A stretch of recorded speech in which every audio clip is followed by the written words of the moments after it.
Olivia Hart dit avec un léger dédain. La classe économique est à l'arrière, mais l'avion est plein aujourd'hui, alors vous devez vous asseoir ici. Provoquant un petit rire chez quelques passagers de la classe affaires. Rachel Monroe resta silencieuse, assise au siège 12F. Lorsque l'avion s'arrêta à la base aérienne d'Andrew, le commandant de l'escadron de F-22 se leva brusquement, la regarda droit dans les yeux et cria « Midnight VP, debout !» En quelques minutes, tous les pilotes de F-22 présents sur la piste se mirent au garde-à-vous et la saluèrent, à la stupéfaction de toute la cabine. Rachel garda sa main ferme tandis qu'elle glissait sa carte d'embarquement dans la poche de son vieux sweat à capuche. L'aéroport de Seattle était un océan de bruit et de mouvement, mais maintenant, sur ce vol bondé pour Washington DC, la montée des escaliers était plus vive et plus assurée. Son sweat à capuche était vieux, les revers effilochés par les années d'usure, son jean avait une petite déchirure au genou, visible seulement à y regarder de plus près, et tout le monde semblait chercher une faiblesse chez elle. Elle remonta l'allée étroite, prenant garde de ne pas heurter les luxueuses valises qui s'alignaient comme des trophées. Une femme en manteau sur mesure, ses boucles d'oreilles scintillant dans la lumière de la cabine, leva les yeux vers son téléphone et esquissa un sourire narquois. Un homme en costume à rayures, cravate impeccablement nouée, se pencha et murmura à son voisin. On dirait qu'elle s'est perdue en allant à l'arrêt de bus. Rachel ne bougea pas, le pas assuré, les yeux fixés sur le numéro du siège. Elle n'avait rien à prouver, juste arrivée à Washington. La cabine était emplie d'une atmosphère de supériorité. Les passagers de la classe affaires sirotaient leur boisson gratuite, leur rire résonnant d'assurance.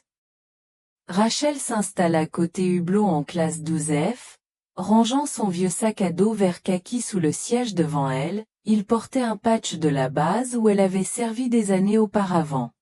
L'homme à côté d'elle, la quarantaine et une Rolex de luxe à la main, la regarda puis retourna à sa tablette. Il s'appelait Richard Hay, et l'odeur forte de son eau de Cologne la fit cligner des yeux. Cela ne la dérangeait pas, ayant appris depuis longtemps à ignorer les regards critiques.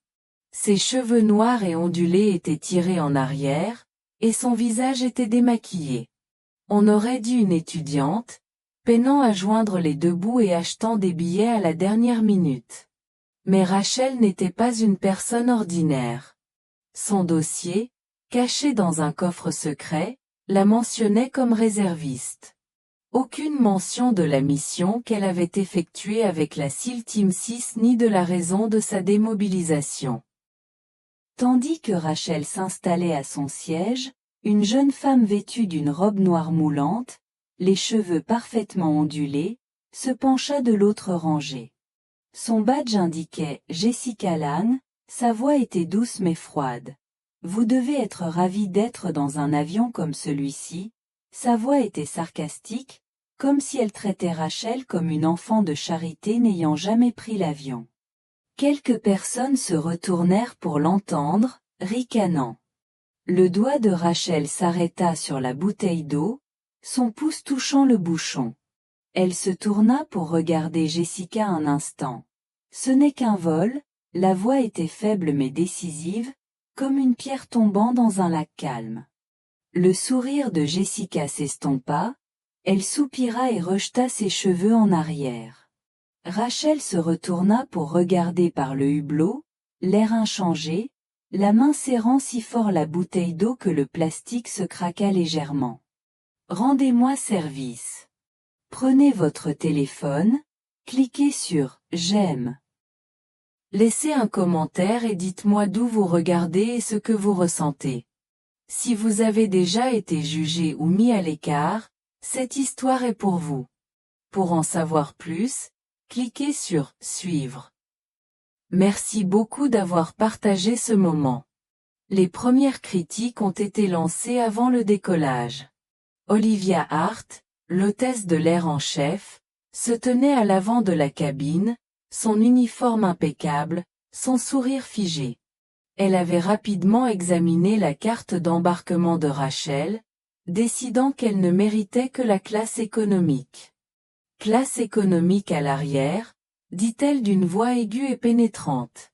L'homme au costume à rayures, Richard Heye, interpella son ami. Des boutons de manchette en or bien coupés. Sûrement un billet à prix réduit, dit Richard d'un ton neutre. Les doigts de Rachel s'arrêtèrent un instant sur la boucle de son sac à dos, mais elle le fit glisser aussi lentement qu'elle comptait ses respirations. Une femme assise en face d'elle, les ongles peints en rouge, ricana légèrement. Rachel ne tourna pas la tête, attacha simplement sa ceinture, la main ferme. L'avion monta, le moteur rugissant doucement. Rachel regarda par le hublot les nuages comme des vagues déferlantes. Ses mains calleuses reposaient sur ses cuisses, des années passées à tenir un cockpit que la plupart des gens ne touchaient jamais. Elle doit avoir peur de s'asseoir près de la sortie de secours, dit Tara Wells, la femme aux chaussures rouges, à son amie, d'un rire aussi tranchant qu'un couteau de verre. Rachel sourit légèrement, sans se retourner. Elle déboucha lentement sa bouteille d'eau. Son rire strident résonna dans la cabine. Olivia s'arrêta dans la rangée de Rachel, un plateau de menu de classe affaires à la main. Elle regarda le sweat à capuche de Rachel, puis passa le menu à la table de Richard Heye avec un sourire bienveillant. Désolé, nous n'en avons que pour la première classe, dit-elle, assez fort pour que Rachel entende sa supériorité. Un homme en blazer, devant elle, ricana. Ne vous inquiétez pas, elle est probablement habituée à la restauration rapide. Les rires se multiplièrent. Le doigt de Rachel s'arrêta sur la bouteille d'eau, levant les yeux, son regard s'accordant avec celui d'Olivia. De l'eau, ça va, dit-elle d'une voix douce mais ferme, comme si elle traçait une ligne dans le sable. Olivia cligna des yeux, interloquée, et accéléra le pas. Les heures passèrent, la cabine silencieuse, les verres s'entrechoquant et les conversations feutrées. Rachel sirotait son eau, se déplaçant avec la précision de quelqu'un habitué à garder son calme sous la pression. Richard Heye la regarda, le regard interrogateur. Finalement, il dit avec mépris. On dirait que tu vas à un entretien d'embauche, tu dois avoir quelque chose de plus sympa dans ton sac. Rachel se retourna, le regard perçant. Je vais bien. Richard fut surpris, puis grommela à propos des jeunes de nos jours et retourna à sa tablette. Le rire du commandant résonna dans l'annonce. L'avion fera escale à la base aérienne d'Andrew pour faire le plein. Ce ne sera pas long. Rachel tendit les yeux pour observer la piste, où avion et équipage évoluaient rapidement. Elle serra fort sa bouteille d'eau et expira lentement. Olivia, debout à proximité, remarqua le changement de posture de Rachel. Quelque chose a attiré ton attention. Sa voix était plus dubitative que curieuse. Rachel ne répondit pas, se contentant de fixer du regard, les mains toujours sur les cuisses, comme si elle voyait quelque chose que les autres ne voyaient pas. L'avion atterrit, un homme d'affaires en chemise blanche se leva pour prendre ses bagages dans le compartiment supérieur et dit d'une voix forte. Quelqu'un ne sait pas où est sa place, n'est-ce pas? Un rire ironique s'échappa. Rachel répondit doucement. Je sais où je suis. L'autre homme rougit et s'assit. L'atmosphère dans la cabine devint pesante. Un homme de la classe affaires ricana. Oh, vous voulez piloter un avion? Quelques autres ricanèrent. Rachel répondit calmement. Je travaillais près des avions. L'homme parut déçu et se tut. À l'arrivée de l'avion à Andrew, l'ambiance a changé. Les passagers de la classe affaires ont ajusté leurs chemises et consulté leur téléphone comme s'ils se préparaient à entrer dans une salle de conférence. Olivia a annoncé, Certains invités étaient invités à l'aéroport pour rencontrer les pilotes du F-22, tandis que d'autres restaient assis. Rachel attended tranquillement, immobile. La conversation commença lorsqu'une femme en manteau de créateur murmura à Olivia. Il devrait contrôler les passagers plus rigoureusement. Olivia hocha la tête et lui tendit un verre d'eau. Rachel la regarda droit dans les yeux et répondit, « Ce n'est pas mon travail de contrôler. » La femme leva son verre à moitié vide et partit discrètement. Rachel regardait par la fenêtre, où les F-22 montaient la garde sur l'aérodrome.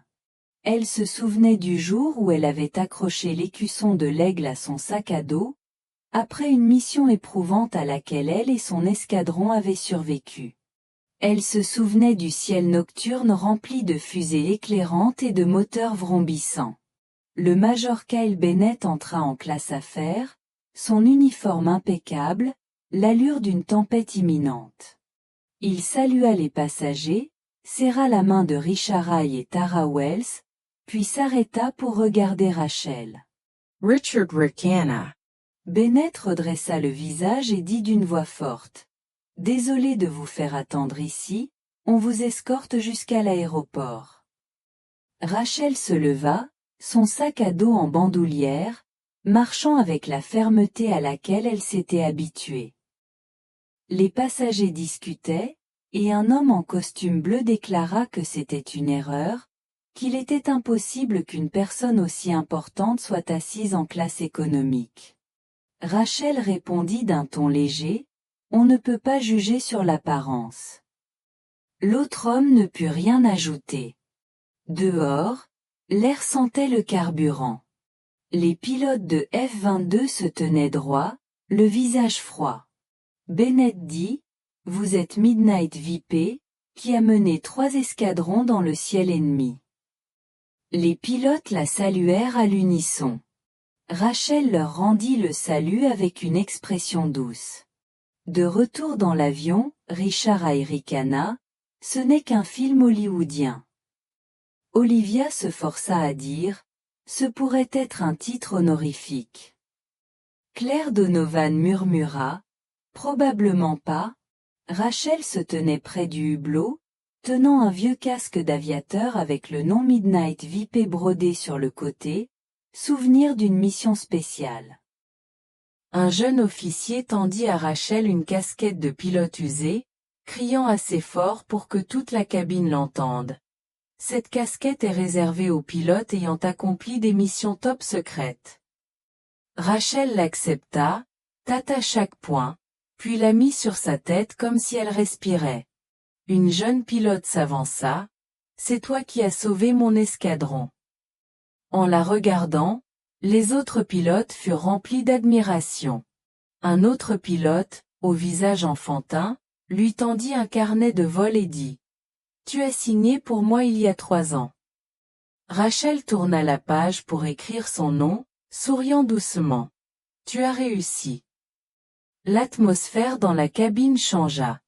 Rachel tenait son chapeau à la main, silencieuse.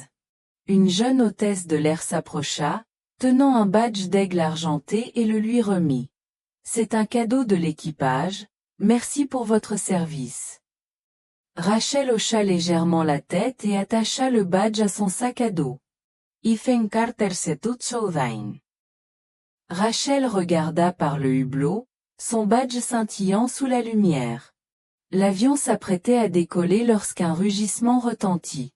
2 F-22 volèrent à proximité, leurs hélices scintillant au soleil. Bennett a communiqué par radio. « Midnight VP, je n'ai pas pu te remercier la dernière fois. » Rachel a répondu. « Maintenez la formation, Eagle One. » La réponse a été unanime. « Oui, madame. » Le silence est revenu dans la cabine. Richard Eye a arrêté de boire. Tara Wells a arrêté de consulter son téléphone. Olivia était perplexe. Le F-22 escortait les avions.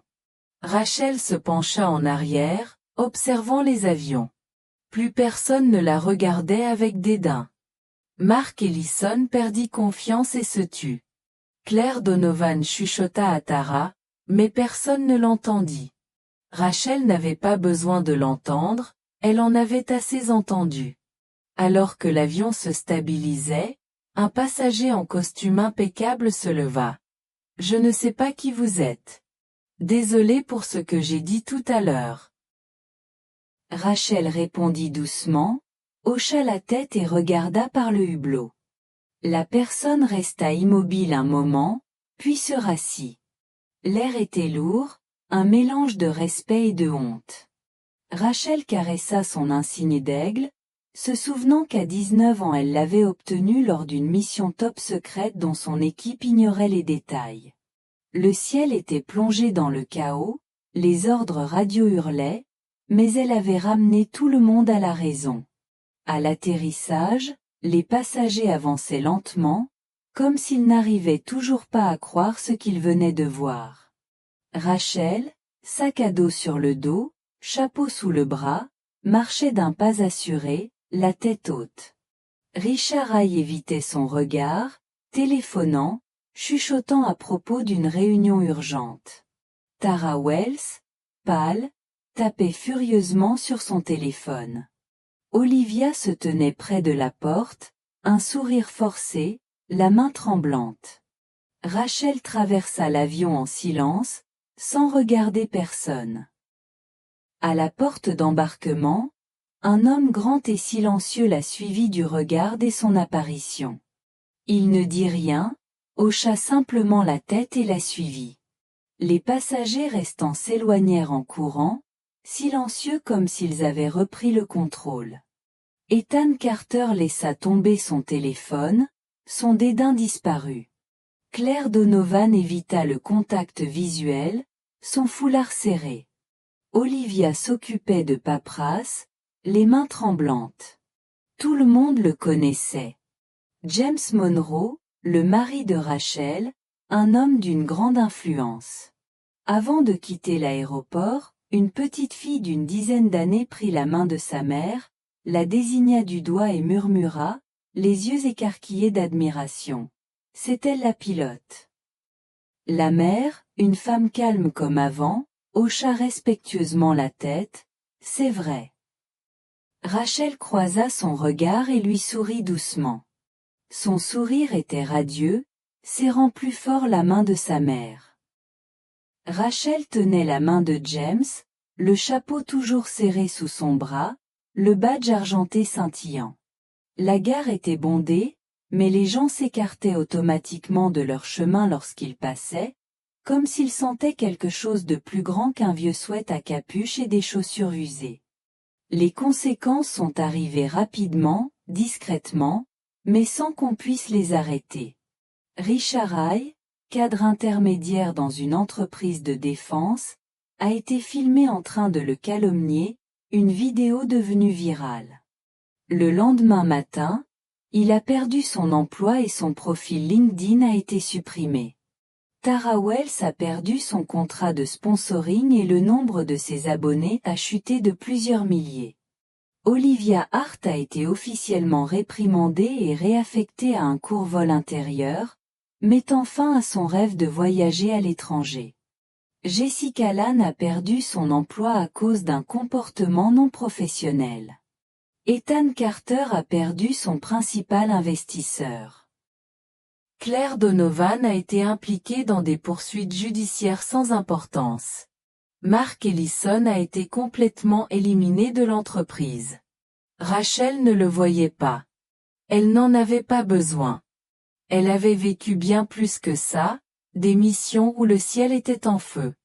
Un faux pas et il n'y avait plus de retour possible. Ce n'était qu'un bruit qu'elle avait appris à ignorer depuis longtemps. Rachel et James traversaient l'aéroport ensemble. Leurs pas étaient synchronisés, chapeau sous le bras. La silhouette de Washington lui rappelait pourquoi elle était là. Non pas pour les passagers ou la reconnaissance, mais pour quelque chose de plus grand. Finalement, Rachel se tenait silencieusement à l'aéroport, aux côtés de son mari, regardant la ville s'étendre devant elle. Le vent faisait voler son souet à capuche, mais elle ne le retira pas, aussi stable que jamais. Le monde a douté d'elle, s'est moqué d'elle, l'a rabaissée, mais elle n'était pas petite. Et pour quiconque a été jugé, ignoré ou réduit au silence, son histoire est une promesse silencieuse. Vous n'êtes pas seul. Vous n'avez jamais été seul. D'où me regardez-vous? Laissez un commentaire et suivez-moi pendant que je vous raconte mes histoires de chagrin, de trahison et, finalement, de guérison.